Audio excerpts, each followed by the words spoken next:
Alright, so one of the things we have to remember here is that this only applies to measurements.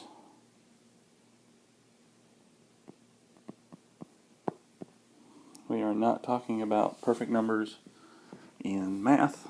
We are simply talking about measured values. So, if you're talking about pure numbers, forget about Sigfigs. But here, with Sigfigs, we're always talking about measurement. So let's get into it. Alright. Non-zero numbers are always significant. So if I had a measurement of 12.5 centimeters, let's say. Well, every one of those is a non-zero number, and that means there would be 3 sig figs in that number. 1.298 millimeters. How many non-zero numbers do you see? 1, 2, 3, 4. There are 4 sig figs there. So, if it is not a zero in a measurement, it's automatically going to be significant. Alright, sandwich zeros. Let's say that we had a number like 1.3902 kilometers. The 1, 3, and the 9 and the 2 are non-zeros numbers, so automatically, but the 0 here is the problem. Is it sandwiched in between two non-zero numbers? It is. It's sandwiched between the 9 and the 2. So that means that we have here 5 sig figs. Very, very important you understand. It doesn't matter where the 0 is, as long as it's sandwiched in. So if we had a measurement on the left side of the decimal, 0, 101.32 meters, this 0 here is between two non-zero numbers. It's between these two ones. So all the non-zero numbers are significant. The 1, the 2, the 1 there, that makes 2, 3, 4. And then this guy is the 5th one, so there'd be 5 sig figs here. Remember, anywhere there are sandwich zeros. And that means, let's just get crazy here for a second. Say, you had that number, and you were trying to figure out that, how many was in that. Well, are all these zeros sandwiched in between two non-zero numbers? Yes, they are. So we'd have 1, 2, 3, 1, 2, 3, 4, 5, 6, 7, 8, 9, 10 significant figures in that number. So it doesn't matter where the zeros are. If they are sandwiched in between, they're automatically going to be significant. Okay. Zeros to the left of an understood decimal point and to the right of a non-zero number are not significant. Okay? Let's say that we saw a measurement of 1,000 meters. Well, where's the understood decimal point? Well, it's right there, but it's understood. It's not written. Are these zeros to the left of that understood decimal point? They are. Are they to the right of a non-zero number? They are. Well, according to this, they are not significant. Well, why in the world would I have to write those zeros if they're not significant? Because they are placeholders. And placeholders have to be written to hold place. We have to have a place to hold the ones, the tens, the hundreds. Alright? So these types of zeros are considered to be not significant. Okay? But what if I had a number like this, where there is a decimal?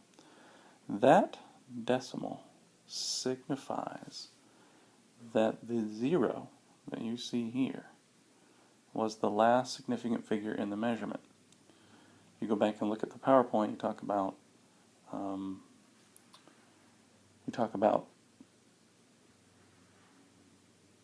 that significant figures are all your certain digits plus a guess. So this last 0 must have been our guess. If that's the case, how do we show that it's the guess? Well, we put a decimal point and rewrite it a little bigger. When we put that decimal point there, we're basically saying that that's the last significant digit. So if this 0 is significant and the 1 is significant, are these zeros now sandwiched in between two significant digits? They are. So there are actually 4 sig figs there. And what if I'm taking a measurement where, let's say, I took a measurement and it was 13.00 meters. And this 0 here was my last significant figure. In other words, this 0 is holding place. What do I do? Well, there's got to be a way to show that. Well, I can't put a decimal there, then I'm changing the entire place value of everything. So what do? Well, you take a line and you put it over the last significant 0. So now if that 0 is significant, this 1 is, this 3 is, then these 3 numbers, 3 digits, are significant, and this is just a placeholder 0. So that's 3 sig figs there. Okay. So let's see, what if we had 1,000 meters? How many sig figs there? Well, according to our rules, we know that that non-zero number is already significant. Are these first 2 zeros to the left of an understood decimal point? They are. Are they to the right of a non-zero number? They are to the right of the 1. So they are not significant. What about this 0 with the line over it? What does that line indicate? That indicates that that 0 is part of the measurement. So that means that we have to include it as a sig fig, so there would be 2 there. Alright.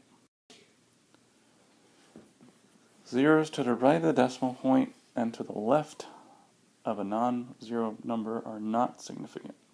Okay? So let's say we had this value. Make that more of it. This is supposed to be a decimal point. 101. Alright, so let's take a look. The 1s are significant because they're non-zeros. How about this 0? Is he sandwiched? Yep, so far there's 3. What about these zeros? Are they to the right of the decimal? Yes, they are.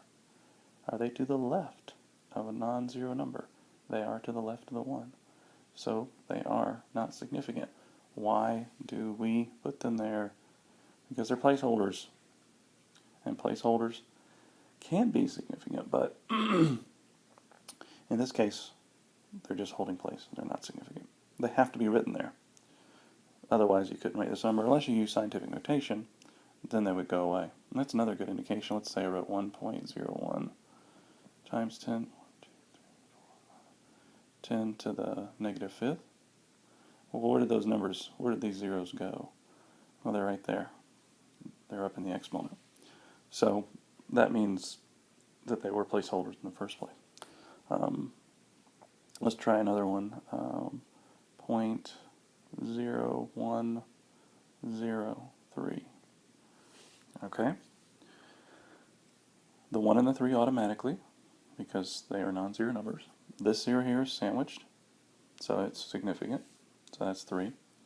And how about this 0 here? Well, this 0 here, is it to the right of the decimal? It is. Is it to the left of a non-zero number? It is.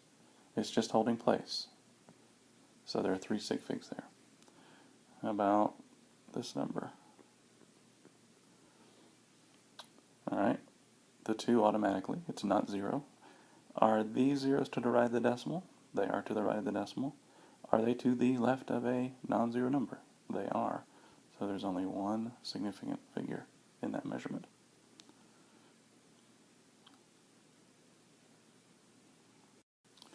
Zeros to the right of the decimal and to the right of a non-zero number are significant. These are called trailing zeros. Terrible penmanship, sorry.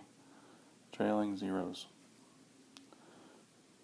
So let's say we had a number like 0, 1, 0. Alright. Is this 1 significant? Yes, it's a non-zero number. Is this 0 to the right of the decimal? Yes, it is. Is it to the left of an understood? Excuse me. Is it to the left of a non-zero number? Yes, it is. So it is just a placeholder. How about this 0? This 0 is to the right of the decimal and to the right of a non-zero number. That makes it a trailing 0, and it is significant. So there are two significant figures in this number. Let's see, 1.101000. How about this number? Well, the two ones automatically because they are non-zero numbers. This 0 here, it's a sandwiched value, a sandwich 0, so it's significant. So 3 so far. Are these zeros here to the right of the decimal? Yes, they are. Are they to the right of a non-zero number? Yes, they are, which means they are trailing zeros. So they are significant. So there are 6 sigfigs in that number. Now, that's one of the things you got to understand is trailing zeros are very tricky. They're zeros that normally you wouldn't see written, and yet they are, so that should tell you something about their significance.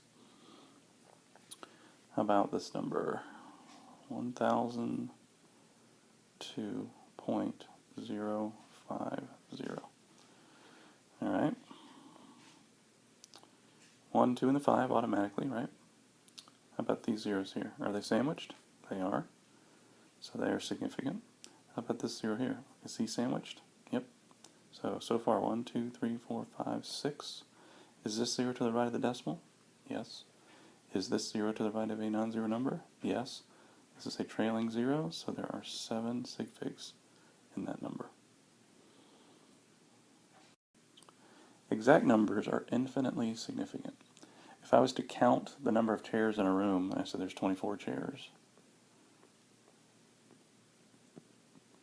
I could write that 24 like that. I could write it like that. I could write it infinitely, and I'd still be correct. So when we say infinitely significant, we mean that there's no number that I could attribute to it because it's infinitely significant, a counted number. People in a room, pencils on a desk, those are all counted numbers. Conversion factors, things like, well, let's see, 1 meter is equal to 100 centimeters. In exactly 1 meter, there are exactly 100 centimeters. I could write 1.0 meters equals 100.00 centimeters, and I'd still be correct. The only time that it gets tricky is when you have situations where it's conversion factors between two different measurement systems. For example, 2.2 pounds equals 1 kilogram. Well, in exactly 1 kilogram, there's approximately 2.2 pounds. That's kind of a rounded number, but that's just, you have to get good at it with practice to understand why. In exactly 1 kilogram, there's approximately 2.2 pounds. They're not in the same measurement system. So this number is actually rounded off. It goes farther than just 2 tenths at the end there. It gets a little tricky when you have conversion factors between two different measurement systems. But if it's something like 5,280 feet equals 1 mile, well, those are both exact. In exactly 1 mile, there is exactly 5,280 feet. So those will be infinitely significant. So that's just a quick review of your sig figs.